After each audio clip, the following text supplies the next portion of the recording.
Hello guys, welcome back to the channel. In today's video, I'm going to show you how we can add clickable checkbox on Microsoft Excel.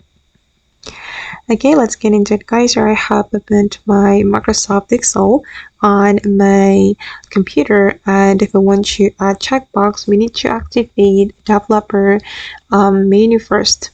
To activate the developer menu, we need to go to the file, and then we're going to go to the more options and go to customize ribbon.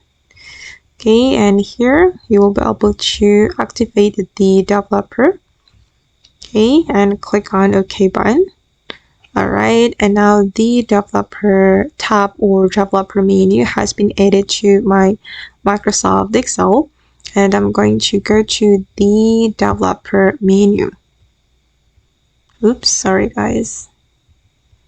Okay, and then to add the checkbox, we can go to the insert and then select checkbox. And I'm just going to draw the checkbox here. Alright, and this is the result guys. We will be able to check it like this. Okay guys, and that's all the way to add clickable checkbox in Microsoft Excel. I hope this tutorial will be useful for you. Thank you so much for watching, and bye.